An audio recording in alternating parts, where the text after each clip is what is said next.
Hey, future CCMAs. Whether your exam is next week or next month, I'm about to walk you through 10 tricky questions the NHA loves to ask, plus the reasons why people get them wrong.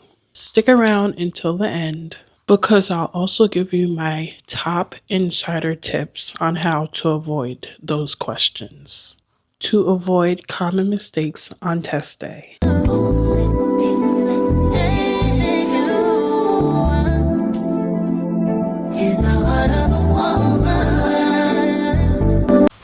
Hello everyone, welcome back to my channel, Simply Naya. I am Naya. It's been a minute. I've been gone way too long, but guess what? I'm back. That's all that matters. Before we get into this video, I just want to shout out to everyone who have commented and you guys pass. Like, congratulations. I'm super excited that my video was very helpful and you guys got some tips and tricks from me. I got so much positive feedback from you guys and it just makes me so happy. So thank you guys so much. Congratulations to everybody who have passed. If you failed, that's okay. You can always try again. And I'm rooting for you. Just because you failed the first time, don't give up. Let's get into this video. Alright, so we're going to go over some tricky CCMA exam questions and tips. This is 2025 edition, you guys. I took my exam back in June 2025 and I passed on a first try. So I just want to give you guys some insight on what to look out for. I got my phone over here just to go in order, and let's get straight into this. Tip 1. You want to pace yourself and understand the question. The number one reason people get questions wrong isn't because they don't know the content. It's because they misread the question.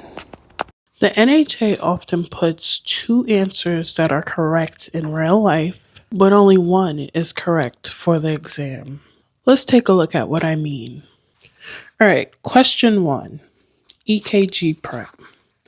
When preparing a patient for an EKG, which should you do first? A. Remove jewelry.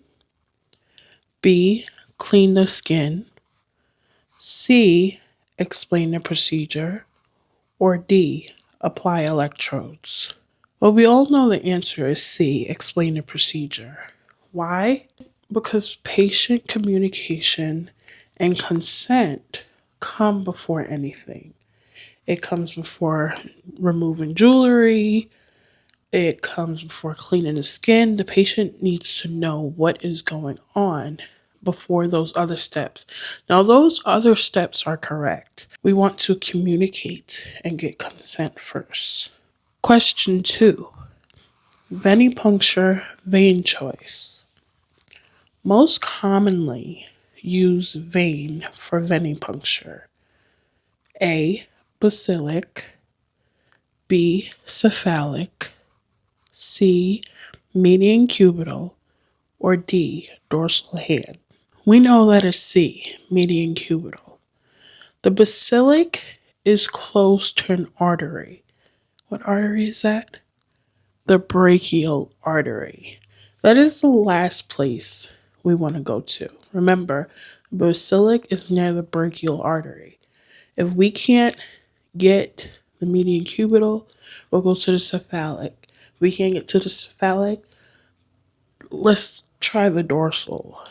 But basilic last resort. The cephalic is an option, but the median cubital is the safest and most reliable, most stable.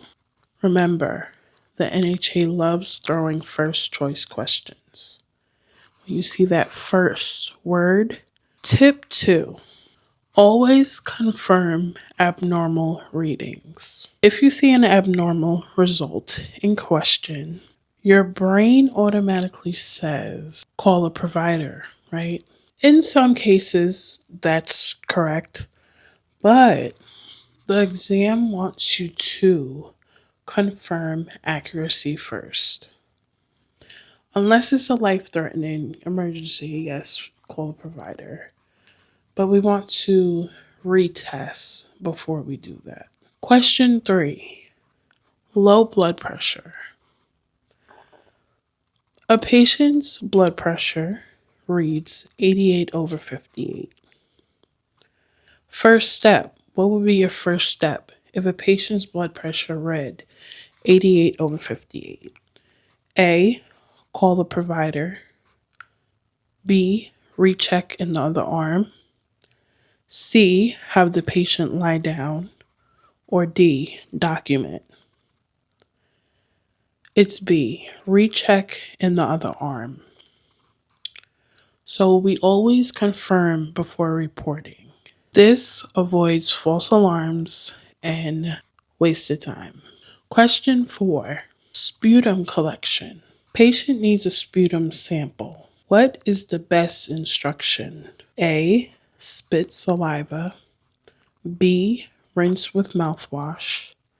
C, deep breath and cough. Or D, fast 8 hours. The answer is C, deep breath and cough. Saliva is not sputum, and mouthwash can kill the bacteria we're testing for. Question 5, patient fainting. A patient faints during a venipuncture. What would you do first? There go that first word. Okay, a patient faints during venipuncture. What would you do first? What would you do first? You remove the tourniquet immediately. You remove the tourniquet, you remove the needle.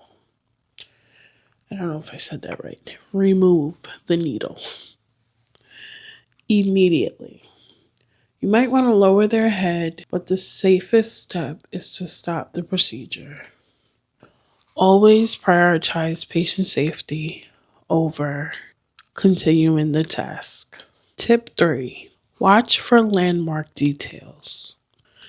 If the question gives you specific landmarks or body location measurements, don't skim. One wrong landmark can change the entire answer. Question 6, infant head circumference. Tape should go just above the eyebrows, around the occipital prominence. I'm pretty sure I said that right. Don't put it on the ear or the hairline. That'll give a false measurement. Question 7, CLIA wave test. Which is a CLIA wave test? Blood glucose with a glucometer. How do you say that right? Glucometer. Blah, blah, blah, blah. Glucometer. Glucometer. So CBC blood cultures, things like that, are differentials. They're not waived. They require higher level lab certification. Question 7, peak flow test. Peak flow measures speed of exhalation. So it's inhale deeply, blow hard and fast, not slow. The key word here is speed. Peak flow measures speed of exhalation. It's supposed to be a question, but if you were to put that into a question, how fast or what is the speed of exhalation in a peak flow test, you would know that the key word is speed. Okay.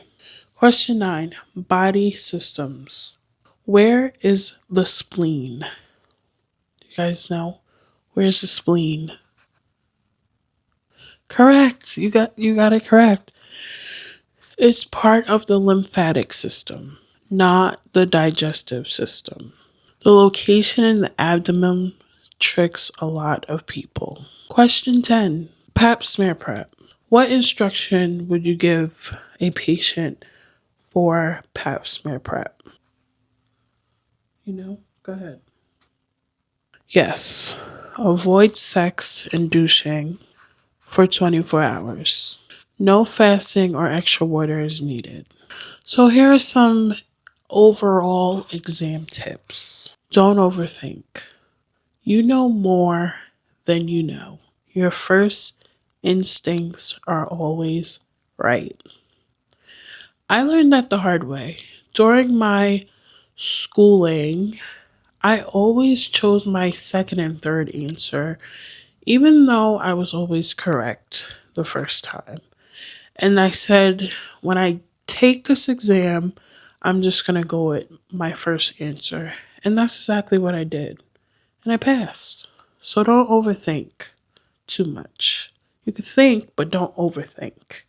Number two, look for keywords like first step, most appropriate, best choice. Those keywords can reroute the whole question. Like we said, what is the main vein in venipuncture? All of those veins are correct. The medium cubital, the cephalic, basilic, last resort, the dorsal, all of those are correct. But what is the main vein, which is the median cubital? So look out for those keywords, main, best choice first, all of that. Eliminate the obvious wrong answers. Eliminate the one that just makes no sense at all. One that you would not do in real office setting. Just eliminate it. So they give you four choices, A, B, C, or D. Let's just say D, we know is completely wrong. You have a better chance at getting the correct answer by eliminating the wrong answer. Even if you're guessing, your odds go all the way up. Stay calm. I know a lot of you mentioned you're nervous, like the day before, or just nervous in general. It's okay to be nervous. We get nervous when we get our first job, get our first apartment. Nervous is normal, but don't let that overtake you because nervousness can really be the death of you. Like I was nervous. I was nervous until I got there and I saw the first answer on that computer and I was like, "Oh, this is easy. I got this." Once I saw that first question on the computer, I was like, "Oh yeah, this is this is a piece of cake compared to my phlebotomy exam that I took. Way different. My phlebotomy exam I think was harder than the medical assistant exam only because the phlebotomy exam gave a lot of scenario based questions. And a lot of people were saying, oh, your medical assistant is going to be a lot of scenario based questions. So that is what I was kind of preparing for, but it was nothing like that. Straightforward questions, yes, they're tricky, but if you study the basics, both clinical and administrative, you got it. Practice real style questions. The more you see the NHA style questions, the less they can trick you. So if you found this helpful, hit the like, subscribe, and share this video. Share it to your friends, your classmates. I am going to be doing more videos related to CCMA. If you guys want me to do questions related to phlebotomy, if you guys didn't know, I made my own phlebotomy book. Sold over 100 books. I probably will be doing a part two of that book because I want to take my test again just to have that knowledge, you know. Yeah, so if you guys want me to do both CCMA and phlebotomy, I have no problem doing that. Just comment down below. I got y'all. Definitely more CCMA videos are coming. I feel like I have this knowledge and my brain just wants to give it all to you. I don't know. But yeah, more CCMA videos coming out. Stay tuned. Thank you guys so much for 600 subscribers. Well, it's a little bit over that, but thank you. Y'all are the goats. So I'll have more practice questions, more test day tips, all of that coming soon.